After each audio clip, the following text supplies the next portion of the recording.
semence mauvaise, bestiale, eh bien que Ève a donné une postérité au serpent. Genèse 3, verset 15. Et la semence du serpent s'est livrée. Il avait ensemencé Ève de cette mauvaise parole et Adam a été séduit. Matthieu 13, versets 24 à 30. Matthieu 13, versets 36 à 42. C'est pour ça que le Seigneur dit, celui qui a fait ceci, c'est le diable. Il a mis livré dans le champ de Dieu. Et le Seigneur dit, que c'est une race de serpents, comme le disait Jean-Baptiste. Matthieu 3, verset 7. Race de serpents qui vous a appris à fuir. Parce que là, il fuit la colère.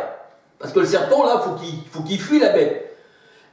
Qui vous a appris, race de serpent, qui vous a appris à fuir la colère à venir. Matthieu 3, 7.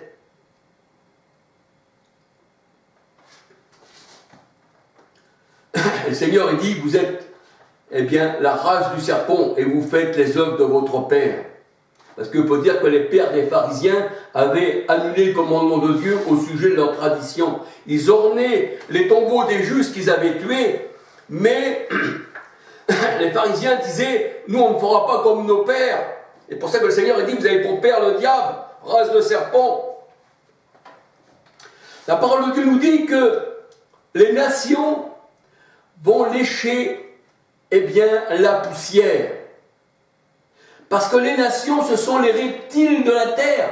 C'est ce qu'il a dit le Seigneur au serpent. Puisque tu as fait ceci, puisque tu as fait ça, tous les jours, tu lécheras la poussière, tu rentreras sur ton ventre. Mais ce n'est pas un serpent comme les gens, charnels pensent. Le serpent, c'est un homme qui lutte contre Dieu. Ce sont les rois, ce sont les foules, ce sont les nations. Comme la parole de Dieu, elle dit, le diable et ses anges. C'est-à-dire, le diable, c'est l'adversité, c'est celui qui est contre Dieu. Et ses anges, ce sont les foules, ce sont les nations, tous ceux qui suivent ces rois. Ils luttent contre les rois, les nations.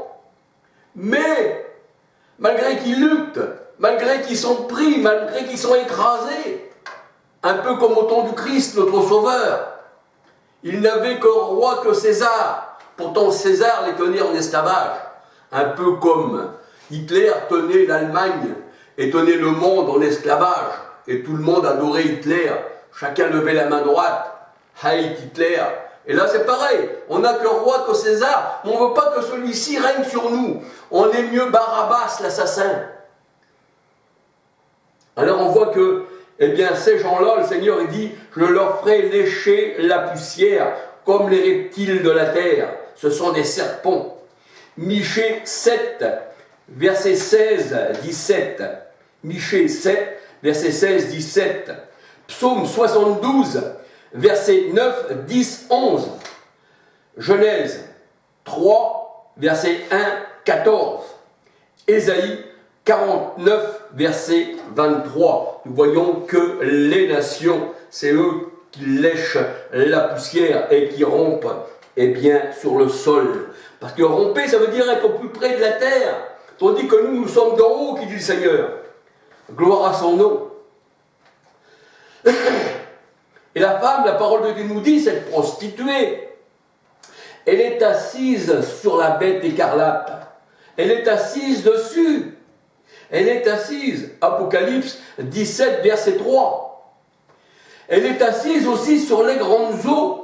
Apocalypse 17, 1, 15. Et comme je vous ai dit et que je vous redis, parce qu'il faut des fois redire la parole du Seigneur, les grandes eaux, c'est les foules, c'est les nations. Et c'est pour ça que Jérémie 5,7 nous dit, ils sont en foule dans la maison de la grande prostituée. Pourquoi? Parce que 1 Jean 5, 19, 20, le monde entier est sous la puissance du mauvais. Mais le Seigneur, il dit petit troupeau. Beaucoup d'appelés, peu d'élus. Passez par la petite porte, il y a peu qui trouvent. C'est cela, là, le Seigneur. C'est un petit troupeau, c'est une petite porte. Ce n'est pas les grandes religions du monde. Et là, nous voyons que la grande prostituée, c'est la grande ville. Elle avait sur son front un nom de blasphème. C'est la mère de toutes les abominations de la terre. Apocalypse 17, versets 1 à 18. Et la grande ville, eh bien, c'est Jérusalem actuelle. Galates 4, 21 à 31. Elle est esclave avec ses enfants. Ce sont des enfants de la chair. Elle donne des enfants, elle fait naître des enfants, bien sûr, mais pour l'esclavage. Tandis que quand le Seigneur, eh bien, il donne ses enfants, eh bien, ils ne sont pas esclaves. Le Seigneur dit, je vous ai affranchis. Et si le Fils de l'homme vous affranchit, vous serez réellement libres.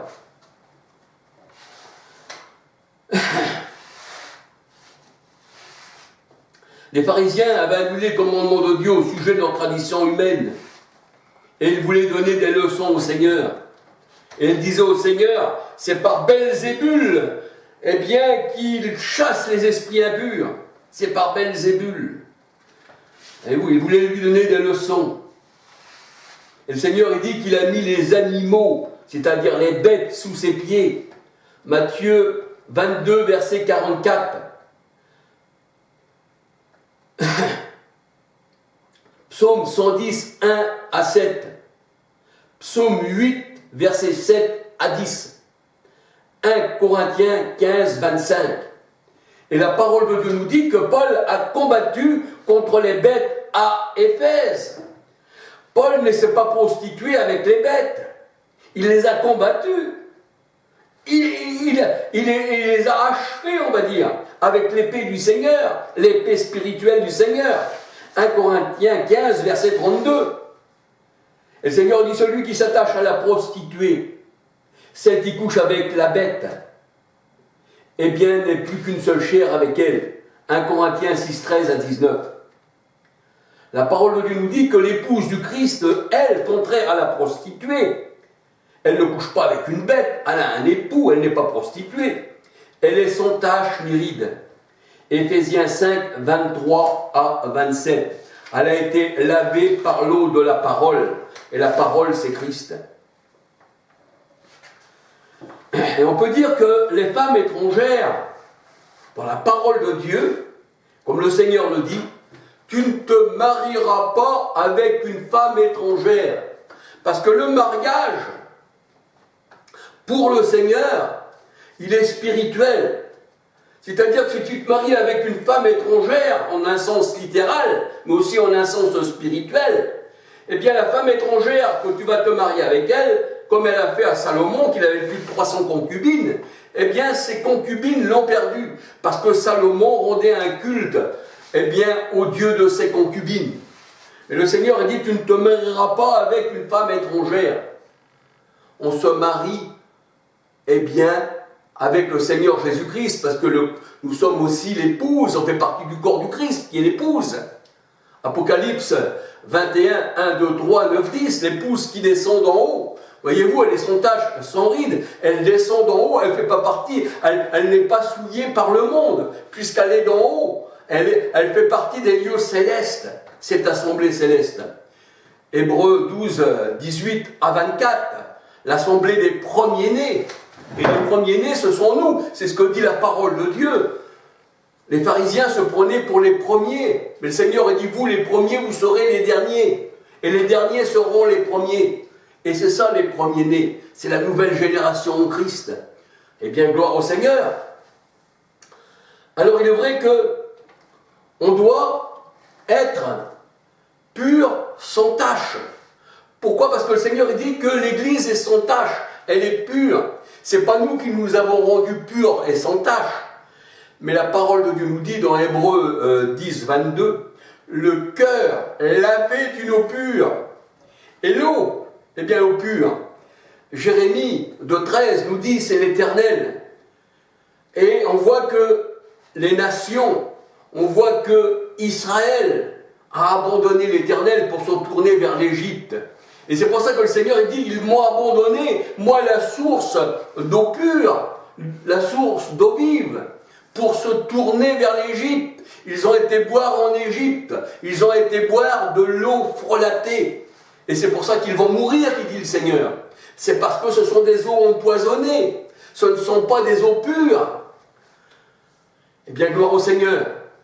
Alors là, je voulais vous parler, c'est vrai, de cette femme qui est couchée avec cette bête, qui a été ensemencée par la bête, qui a donné des enfants de malédiction. Et nous voyons aujourd'hui que toutes ces religions que nous voyons autour de nous, avec leur œcuménisme, un seul Dieu pour tout le monde, c'est-à-dire que là nous voyons, eh bien celui qui est musulman, celui qui est du bouddhiste, celui qui est de l'hindouiste, celui qui témoigne de Jéhovah, enfin tout ce que vous voulez, eh bien tout ça, voyez-vous, pentecôtistes, anabaptistes, assemblée de Dieu, tout ça, eh bien sont ensemble. C'est ce qui forme un corps avec plusieurs têtes. Mais c'est toujours, eh bien, ce corps. Et le corps, on sait qu'il est mort. C'est pour ça que le Seigneur, il dit, eh bien là où se trouvent les vautours, là se trouve le cadavre. Voyez-vous? Et un cadavre, ça pue. Un cadavre, ça sent mauvais. Et c'est pour ça que le Seigneur, il dit, tu parais être vivant, mais tu es mort. Tu n'es rien.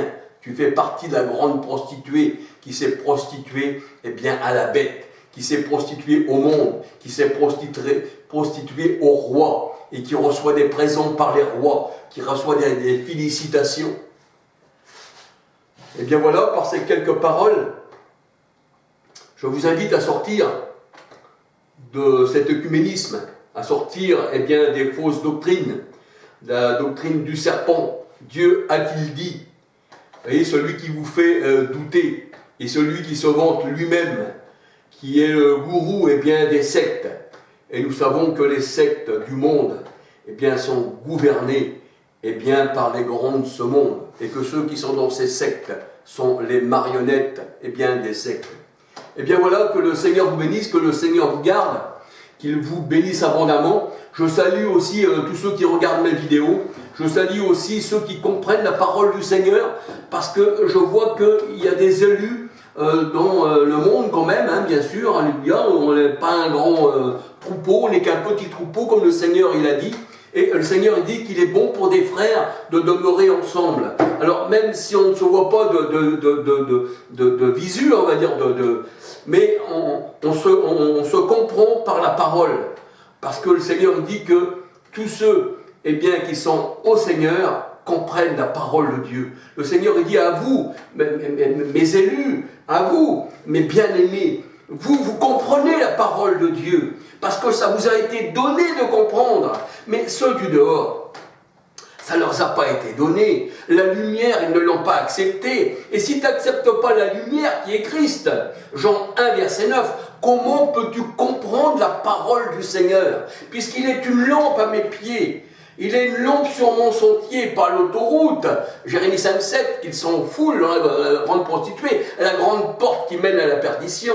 Mais sur cette petite porte, le Seigneur, eh bien, il m'éclaire et il m'emmène dans la vie éternelle. Et le Seigneur, il dit, ça fera comme au temps de Noé. Et c'est ça, où que 8 personnes furent sauvées.